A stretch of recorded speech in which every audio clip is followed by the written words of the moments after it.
Food lovers ಎಲ್ಲರೂ ಹೇಗಿದ್ದೀರಾ? ನಾನಂತೂ ಸೂಪರ್ ಆಗಿದ್ದೀನಿ. ನೀವು ಕೂಡ ಹಾಗಿದ್ದೀರಾ ಅಂತ ಅನ್ಕೊಳ್ತಾ ಇವತ್ತು ನಮ್ ಸಸ್ಯ ಪಾಕ ಕಿಚನ್ ನಲ್ಲಿ ಬಿಸಿ ಬಿಸಿ ಟೊಮ್ಯಾಟೊ ರಸಂ ಮಾಡ್ತಾ ಇದ್ದೀವಿ. ಬನ್ನಿ. ಆದ್ರೆ ಇದು ಸಾಮಾನ್ಯ ರಸಂ ಅಲ್ಲ, ಒಂದು ಚಿಕ್ಕ ಕತೆ. ಈ ಕಥೆಯ ಕಥಾನಾಯಕ ಬಂದ್ಬಿಟ್ಟು ಟೊಮ್ಯಾಟೊ ಕೆಂಪಗೆ ಸ್ಟೈಲ್ ಆಗಿ ಕಿಚನ್ ಗೆ ಎಂಟ್ರಿ ಕೊಡ್ತಾರೆ. ಆದ್ರೆ ಕಥಾನಾಯಕ ಒಬ್ರೆ ಬಂದ್ರೆ ನಮ್ಮ ಕತೆ ಪೂರ್ಣ ಆಗಲ್ಲ. ಅವನಿಗೊಬ್ಬ ಸ್ಟ್ರಾಂಗ್ ಫ್ರೆಂಡ್ ಬೇಕು, ಅವನೇ ನಮ್ಮ ತೊಗರಿಬೇಳೆ. ಬನ್ನಿ ಈಗ ಕತೆನ ಶುರು ಮಾಡೋಣ. ಮೊದ್ಲಿಗೆ ಒಂದು ಕುಕ್ಕರ್ ನ ತಗೊಂಡು ಅದಕ್ಕೆ ಅರ್ಧ ಕಪ್ ಆಗುವಷ್ಟು ತೊಗರಿ ಬೇಳೆನ ಚೆನ್ನಾಗಿ ಸ್ನಾನ ಮಾಡ್ಲಿ ಅಂತ ನೀರ್ನಲ್ಲಿ ಸ್ವಲ್ಪ ಹೊತ್ತು ಬಿಡೋಣ. ಅಷ್ಟೊತ್ತಿಗೆ ನಮ್ಮ ಕಥಾನಾಯಕ ಟೊಮೆಟೊ ತಂಡದ ಎಂಟ್ರಿ ಆಗುತ್ತೆ. ನಾನಿಲ್ಲಿ 7 ಸಣ್ಣ ಸಣ್ಣ ಟೊಮೆಟೊನ ತಗೊಂಡಿದ್ದೀನಿ. ನಿಮ್ಮ ಹತ್ರ ದೊಡ್ಡ ಟೊಮೆಟೊ ಇದೆ ಅಂತ ಆದ್ರೆ ನೀವು 4 ಟೊಮೆಟೊನ ತಗೊಬಹುದು. ನಾನು ಟೊಮೆಟೊ ಹಣ್ಣನ್ನ ಈ ರೀತಿಯಾಗಿ ದೊಡ್ಡದಾಗಿನೇ ಹೆಚ್ಕೊಂಡು ಹಾಕೊಳ್ತಾ ಇದ್ದೀನಿ.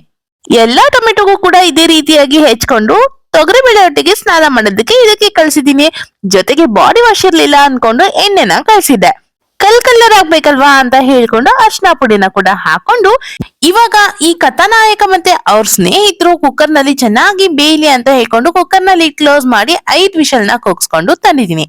ಇವಾಗ ಕುಕ್ಕರ್ ನ ಮುಚ್ಚಳ ಓಪನ್ ಮಾಡಿ ನೋಡಿದ್ರೆ ಟೊಮೆಟೊ ಬೇಳೆ ಎಲ್ಲ ಚೆನ್ನಾಗಿ ಬೆಂದಿದೆ.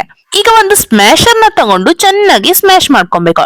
ಬೇಳೆ ಚೆನ್ನಾಗಿ ಸ್ಮ್ಯಾಶ್ ಆಗಿಲ್ಲ ಅಂದ್ರೆ ರಸಂ ಬದ್ಲಿಗೆ ಸಾಂಬಾರ್ ಆಗತ್ತೆ. ಈಗ ಕತೆಗೆ ಹೊಸ ಕ್ಯಾರೆಕ್ಟರ್ ಎಂಟ್ರಿ ಕೊಡ್ತಿದ್ದಾರೆ. ಒಂದು ಪಾತ್ರೆನ ಗ್ಯಾಸ್ ಮೇಲೆ ಇಟ್ಕೊಳ್ಳಿ, ಅದಕ್ಕೆ ಸ್ವಲ್ಪ ಎಣ್ಣೆನ ಹಾಕೊಂಡು ಬಿಸಿ ಮಾಡ್ಕೊಳ್ಳಿ. ಚಟ್ಪಟ ಅಂತ ಸದ್ ಮಾಡೋದಕ್ಕೋಸ್ಕರ ನಮ್ಮ ಸಾಸಿವೆ ಎಂಟ್ರಿ ಕೊಡ್ತಿದ್ದಾರೆ. ಇವರು ಸೌಂಡ್ ಮಾಡೋದಕ್ಕೆ ಶುರು ಮಾಡಿದ ತಕ್ಷಣ ನಮ್ಮ ಕಥಾನಾಯಕರ ಹೊಸ ಫ್ರೆಂಡು ಹಾಗೆ ಹಳೆ ಫ್ರೆಂಡು ಎಂಟ್ರಿ ಕೊಡ್ತಾ ಇದ್ದಾರೆ. ಹಸಿ ಮೆಣಸಿನ್ಕಾಯಿ ಹಾಗೆ ಒಣ ಮೆಣಸಿನ್ಕಾಯಿ. ಈಗ ಇವ್ರನ್ನ ಸ್ವಲ್ಪ ಫ್ರೈ ಮಾಡ್ಕೊಳ್ಳೋಣ. ಇವ್ರ ಜೊತೆಗೆ ನಮ್ಮ ಸುಗಂಧ ಮಾಸ್ಟರ್ ಇಂಗು ಕೂಡ ಬರ್ತಾ ಇದ್ದಾರೆ. ನಾನ್ ಇವತ್ತಿಲ್ಲಿ ಪುಡಿ ಇಂಗನ್ನ ಬಳಸ್ಕೊಳ್ತಾ ಇದೀನಿ. ನಿಮ್ಮ ಹತ್ರ ಪುಡಿ ಇಂಗಿಲ್ಲ ಅಂತ ಆದ್ರೆ ಗಟ್ಟಿ ಇಂಗನ್ ಕೂಡ ಬಳಸ್ಕೊಬಹುದು. ಗಟ್ಟಿ ಇಂಗನ್ನ ಬಳಸೋ ಹಾಗಿದ್ರೆ ನೀವು ಡೈರೆಕ್ಟ್ ಆಗಿ ಒಗ್ಗರಣೆಗೆ ಹಾಕ್ಬೇಡಿ, ಬದಲಾಗಿ ನೀರ್ ಸೇರಿಸ್ತಿರಲ್ಲ ಆ ಟೈಮ್ ನಲ್ಲಿ ಸ್ವಲ್ಪ ನೀರಿನ ಜೊತೆ ಮಿಕ್ಸ್ ಮಾಡ್ಕೊಂಡು ಹಾಕೊಬಹುದು.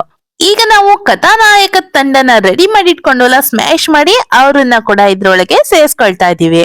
ಜೊತೆ ಕಲರ್ಫುಲ್ ಅರ್ಶನ, ಖಾರಕ್ಕೆ ಖಾರದ ಪುಡಿ, ಜೊತೆಗೆ 1 ಸ್ಪೂನ್ ಆಗುವಷ್ಟು ರಸಂ ಪುಡಿನ ಬಳಸ್ಕೊಳ್ತಾ ಇದೀನಿ. ನಾನಿವತ್ತು ಚಂದನ ರಸಂ ಪುಡಿನ ಬಳಸ್ಕೊಳ್ತಾ ಇರೋದು. ನಿಮ್ಮ ಹತ್ರ ಯಾವ್ದಿದೆಯೋ ಅದನ್ನೇ ಸೇರಿಸ್ಕೊಂಡು ಮಾಡ್ಬೋದು.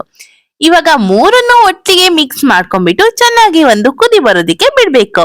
ಕುದಿ ಬರೋಕು ಮುಂಚೆ ಇದಕ್ಕೆ ಸ್ವಲ್ಪ ಬೆಲ್ಲನ ಸೇರ್ಸೋಣ. ಇದು ನಮ್ಮ ಕಥಾನಾಯಕನ ಸೀಕ್ರೆಟ್ ಫ್ರೆಂಡ್. ಇವ್ರಿಗೆ ಸೇರ್ಸಿದ್ರೆ ಟೇಸ್ಟ್ ಬ್ಯಾಲೆನ್ಸ್ ಆಗತ್ತೆ. ರುಚಿಗೆ ಬೇಕಾದಷ್ಟು ಉಪ್ಪನ್ ಕೂಡ ಈಗಲೇ ಸೇರಿಸ್ಕೊಂಡು ಚೆನ್ನಾಗಿ ಕುದಿ ಬರೋದಿಕ್ಕೆ ಬಿಡ್ಬೇಕು. ಕುದಿಯೋದಿಕ್ಕೆ ಶುರು ಆಗಿದೆ. ಇವಾಗ ಸ್ವಲ್ಪ ಹುಣಸೆ ಹಣ್ಣಿನ ರಸನ ಸೇರಿಸ್ಕೊಳ್ಳೋಣ. ನಾನಿಲ್ಲಿ 1 ನಿಂಬೆ ಹಣ್ಣಿನ ಗಾತ್ರದಷ್ಟು ಹುಳಿನ ನೀರ್ನಲ್ಲಿ ನೆನೆಸಿ ರಸನ ತೆಗೆದಿಟ್ಕೊಂಡಿದ್ದೆ. ಅದನ್ನ ಇದ್ರ ಜೊತೆಗೆ ಈಗ ಸೇರಿಸ್ಕೊಂಡು ಚೆನ್ನಾಗಿ ಮಿಕ್ಸ್ ಮಾಡ್ಕೊಳ್ತಾ ಇದ್ದೀನಿ. ಈಗ ಇದು ಚೆನ್ನಾಗಿ ಕುದ್ದು ಮಸಾಲಾ ಟೈಪ್ ನಲ್ಲಿ ಆಗಿದೆ. ಇವಾಗ ನಾವು ಮಾಡ್ತಾ ಇರೋದು ಮಸಾಲಾ ಅಲ್ಲ, ರಸಂ. ಅದರಿಂದ ಇವಾಗ ನಾವು ಇದಕ್ಕೆ ಸೇರಿಸ್ಬೇಕು ನೀರನ್ನ. ರಸಂಗೆ ಎಷ್ಟು ನೀರ್ ಬೇಕು ನೋಡ್ಕೊಂಡು ಅಷ್ಟು ನೀರನ್ನ ಸೇರಿಸ್ಕೊಳ್ಳೋಣ.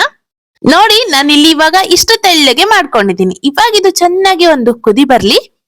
ನೋಡ್ಬೋದು ಇವಾಗ ಚೆನ್ನಾಗಿ ಕುದಿ ಬರೋದಕ್ಕೆ ಶುರು ಆಗಿದೆ. ಮೇಲ್ಗಡೆಯಿಂದ ಕಟ್ ಮಾಡಿರುವಂತಹ ಕೊತ್ತಂಬರಿ ಸೊಪ್ಪನ್ನ ಹಾಕಿ ಗ್ಯಾಸ್ ಆಫ್ ಮಾಡ್ರಿ.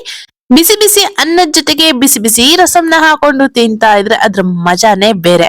ನೋಡಿದ್ರಲ್ಲ, ಇವತ್ತು ನಮ್ಮ ಸಸ್ಯ ಪಾಕ ಕಿಚನ್ ನಲ್ಲಿ ಮಾಡಿರುವಂತ ರಸಂ ನಿಮ್ಗೂ ಕೂಡ ಇಷ್ಟ ಆಗಿದೆ ಅಂತ ಅನ್ಕೊಳ್ತಾ ಇವತ್ತಿನ ವಿಡಿಯೋ ಇಲ್ಲಿಗೆ ಎಂಡ್ ಮಾಡ್ತಾ ಇದ್ದೀವಿ.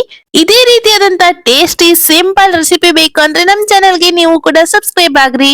ವಿಡಿಯೋ ಇಷ್ಟ ಆದ್ರೆ ಲೈಕ್ ಮಾಡ್ರಿ, ಕಮೆಂಟ್ ಮಾಡ್ರಿ. ಬಾಯ್ ಬಾಯ್. ಮತ್ತೆ ಹೊಸ ವಿಡಿಯೋದಲ್ಲಿ ಸಿಗೋಣ.